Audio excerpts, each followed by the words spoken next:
ఒక చిన్న ప్రాబ్లం కోసం కొంతమంది వాళ్ళ లైఫ్ నే ఎందుకు ఎండ్ చేస్తారు?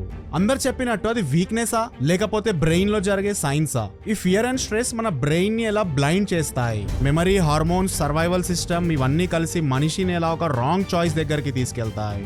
బయట చూస్తే ఒకడు నవ్వుతున్నాడు, ఇంకొకడు డాన్స్ చేస్తున్నాడు, మరో వ్యక్తి గేమ్ ఆడుతున్నాడు. సోషల్ మీడియాలో అందరు హ్యాపీగా కనిపిస్తారు, కానీ లోపల నుండి ఎవరో ఒకరు రోజుకి బ్రేక్ అవుతున్నారు. ఇన్ఫ్లుయెన్సర్ కొన్ని అవర్స్ ముందు నవ్వుతూ డాన్స్ వీడియో అప్లోడ్ చేసింది, తరువాత నవ్వు కాస్త లాస్ట్ మెమరీ అయిపోయింది. ఒక అబ్బాయి ఫ్రెండ్స్ తో గేమ్ ఆడుతున్నాడు, కొన్ని నిమిషాల తర్వాత ఇంటికి వెళ్ళంగానే ఫైనల్ డెసిజన్ తీసుకున్నాడు. మార్క్స్ తక్కువ వచ్చాయని స్టూడెంట్ కి లైఫ్ అంతా వేస్ట్ అనిపిస్తుంది.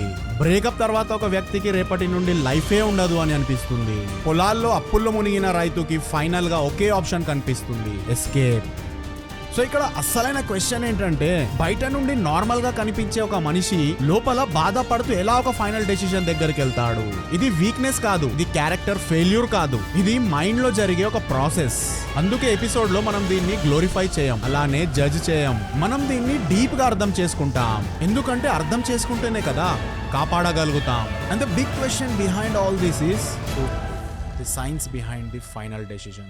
డిప్రెషన్ అంటే 24/7 అర్జున్ రెడ్డి లుక్ లోనే ఉంటాడని అనుకోవద్దు. కొంతమంది నవ్వుతారు, కొంతమంది పార్టీకి వెళ్తారు, కొంతమంది రీల్స్ పోస్ట్ చేస్తారు, కానీ లోపల అంతా బ్లాంక్. కలర్ ఉండదు, హోప్ ఉండదు. మైండ్ లో ఒకటే లూప్, నేను ఎప్పటికీ బాగుపడాను, నేనొక బర్డెన్, ఇది ఇంకా మారదు, అంతా నా వల్లే జరిగింది, అందరి కష్టాలకి నేనే కారణం, నేను పోతే అందరు హ్యాపీగా ఉంటారు. ఇలాంటి ఎన్నో మాటలు మైండ్ లో లూప్ లో నడుస్తూ ఉంటాయి. కానీ గుర్తు పెట్టుకోండి, ఇది రియాలిటీ కాదు, ఇది డిప్రెషన్ ఫిల్టర్. మైండ్ రియాలిటీని తప్పుగా నెగటివ్ గా చేసి మీకు చూపిస్తుంది. అందుకే చిన్న ఫెయిల్యూర్ మీకు పెద్ద ఫెయిల్యూర్ లాగా అనిపిస్తుంది.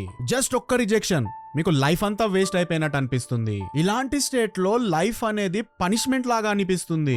న్యూరో సైన్స్ ప్రకారంగా ఇలాంటి టైంలో మన బ్రెయిన్ లో అలార్మ్ సిస్టమ్ ఓవర్ యాక్టివ్ అయిపోతుంది. అమిగ్డాలా ఫియర్ ని పెంచేస్తుంది. Stress hormone like cortisol constant గా హైలో ఉంటుంది. మన ప్రీఫ్రంటల్ కార్టెక్స్ సరిగా పని చేయదు. దాని వల్లనే మన డెసిజన్ మేకింగ్ ఇంకా లాజిక్ పని చేయదు. అపిటైట్ అంటే తిండి తగ్గిపోతుంది. హార్మోన్స్ అవుట్ ఆఫ్ సింక్ అయిపోతాయి. సెరిటోనిన్, డోపమిన్, గాబా లెవెల్స్ తగ్గిపోతాయి. దానికి రిజల్ట్ మన బ్రెయిన్ పెయిన్ ని పర్మనెంట్ అనుకుంటుంది. బ్రెయిన్ డెత్ ని రెస్ట్ లాగా చూడడం స్టార్ట్ చేస్తుంది. ఇక్కడ లాజిక్ సైలెంట్ అయిపోయి ఇమోషన్స్ లౌడ్ అయిపోతాయి. ఆ టైంలో అందరూ ఒకేలాగా రియాక్ట్ అవ్వరు. రియాక్షన్ అనేది పర్సన్ టు పర్సన్ డిఫరెంట్ గా ఉంటుంది. దాంట్లో జెనెటిక్స్ చాలా ఇంపార్టెంట్ రోల్ ప్లే చేస్తాయి. మన ఫ్యామిలీ హిస్టరీలో ఎవరికైనా డిప్రెషన్ లేదా ఇమోషనల్ సెన్సిటివిటీ ఉండి ఉంటే అవి మన డిఎన్ఏ లో ఎన్కోడ్ అయి ఉంటాయి. అందుకే సేమ్ సిచ్యువేషన్ లో ఒక పర్సన్ ఈజీగా బయటపడతాడు, ఇంకొకడు కొలాప్స్ అయిపోతాడు. ఈ మధ్య మనకు సరిగా నిద్ర ఉండదు, న్యూట్రిషన్ పువర్, సన్లైట్ కూడా ఆల్మోస్ట్ జీరో. బ్రెయిన్ కెమికల్స్ మన ఫుడ్ పైన డిపెండ్ అయి ఉంటాయి. ఈ ప్రోటీన్, ఒమేగా 3, వైటమిన్స్, మినరల్స్ లేకపోతే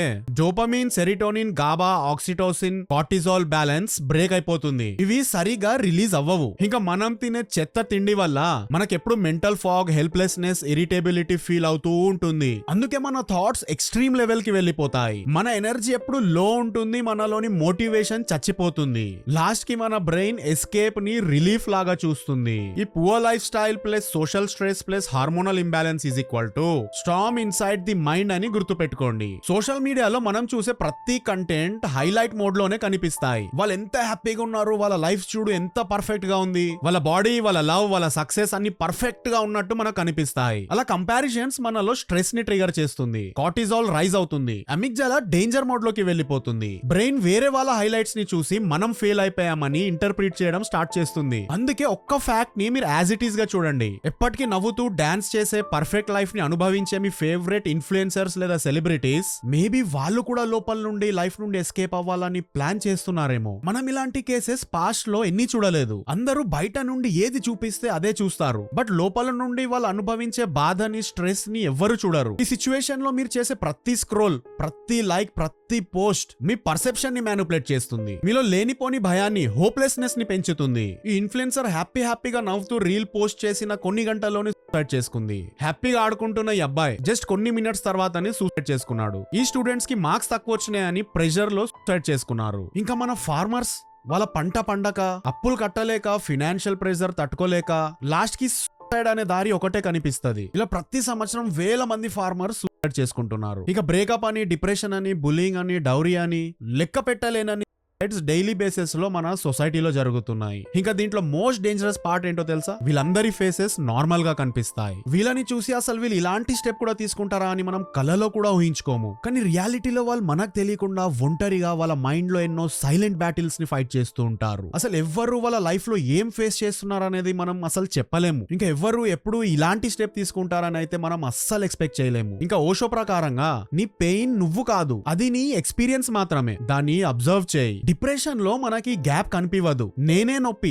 ఐఆమ్ పెయిన్ అని మనకు అనిపిస్తది. అలాంటప్పుడు ఒక చిన్న పాజ్ తీసుకొని మీకు మీరు చెప్పండి, నేను నొప్పి కాదు, నాలో నొప్పి అనే ఫీలింగ్ ని నేను ఫీల్ అవుతున్నా అని మీకు మీరు ఒకసారి చెప్పండి. ఇంకా ఇలాంటి ఎన్నో ఫీలింగ్స్ మనలో డైలీ బేసిస్ లో వస్తూ ఉంటాయి, పోతుంటాయి. రావడం పోవడమే దాని పని. ఇంకా వాటిని యాజ్ ఇట్ ఈస్ గా చూడడమే మన పని. మీరు అబ్జర్వేషన్ కాదు, అబ్జర్వర్ అని గుర్తుపెట్టుకోండి. ఒక్కసారి అబ్జర్వర్ పర్స్పెక్టివ్ తోని మీ ప్రాబ్లం ని చూస్తే చాలు, మీ మైండ్ లో వస్తున్న ఈ థాట్ మారిపోతుంది.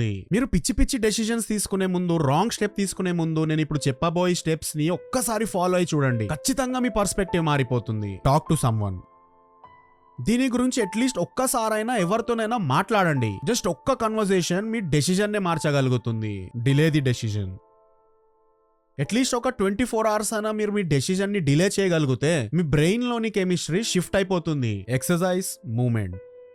డైలీ వాకింగ్ లేదా రన్నింగ్ చేయండి. మీ ఫ్రెండ్స్ అండ్ ఫ్యామిలీతోని టైం స్పెండ్ చేయండి. మీ నర్వస్ సిస్టమ్ రీసెట్ అయిపోతుంది. ఇలాంటి థాట్స్ తగ్గిపోతాయి. Nutrition and sleep. మీ బాడీకి ఖచ్చితంగా ప్రోటీన్, ఒమేగా 3 అండ్ సన్లైట్ ఇవ్వండి. ఇంకా ప్రాపర్ స్లీప్ వల్ల మీలో సెరిటోనిన్ ఇంకా డోపమిన్ రిలీజ్ అవుతాయి. మీరు బెటర్ గా ఫీల్ అవ్వడం స్టార్ట్ అవుతారు. Observe your thoughts. Me thoughts ని అబ్జర్వ్ చేయండి. ఐఆమ్ ఫీలింగ్ పెయిన్, నేను నొప్పిని ఫీల్ అవుతున్నాను అని చెప్పండి. ఐఆమ్ పెయిన్, నేనే నొప్పి అని అసలు చెప్పకండి. Limit toxic social media. ఈ సోషల్ మీడియాని కొన్ని రోజులు పక్కన పడేయండి. ఎందుకంటే కంపారిజన్స్ వల్ల మీలో లేనిపోని ఫియర్స్ ట్రిగర్ అవుతాయి. Share this video. మీరు ఈ వీడియోని ఇంతవరకు చూస్తే దయచేసి వీడియో అందరితోని షేర్ చేయండి. నేను జనరల్ గా నా వీడియోస్ లో షేర్ చేయండి అని అడగను, ఎందుకంటే నచ్చితే మీరే ఆటోమేటిక్లీ చేస్తారు కాబట్టి. కానీ ఈ వీడియో ఎవరికి ఏ టైంలో యూజ్ అవుతుందో మనకు తెలియదు. మన సర్కిల్లో ఎప్పుడు నవ్వుతూ ఆడుతూ పాడుతూ ఉండే వాళ్ళు ఎప్పుడు ఎలాంటి డెసిషన్స్ తీసుకుంటారో మనకు తెలియదు. వాళ్ళు అలాంటి స్టెప్ తీసుకునే ముందు అట్లీస్ట్ ఒక్కసారైనా నాకు చెప్పి ఉంటే నేను ఎలాగైనా కాపాడుకునేవాడినని వాళ్ళు వెళ్ళిపోయాక మనం అనుకుంటాం.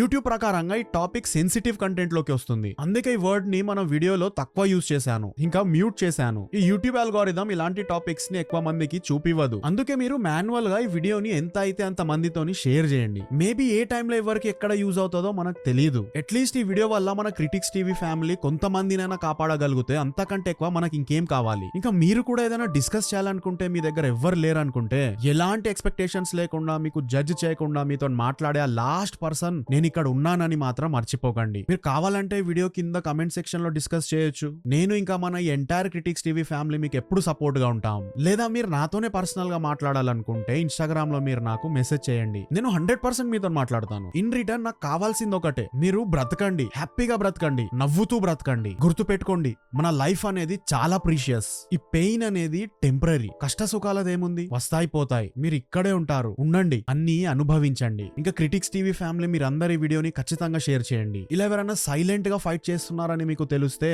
మీరు వెళ్ళి మాట్లాడండి. వాళ్ళు చెప్పకపోయినా పర్లేదు, ఇంకొకసారి అడగండి. వాళ్ళతో కొంచెం టైం స్పెండ్ చేయండి. మేబీ మీరు మాట్లాడే ఒక్క మాట, ఒక్క కాల్, ఒక్క మెసేజ్ వాళ్ళ డెసిజన్ ని మార్చేస్తుంది. So please live, be happy, you deserve it.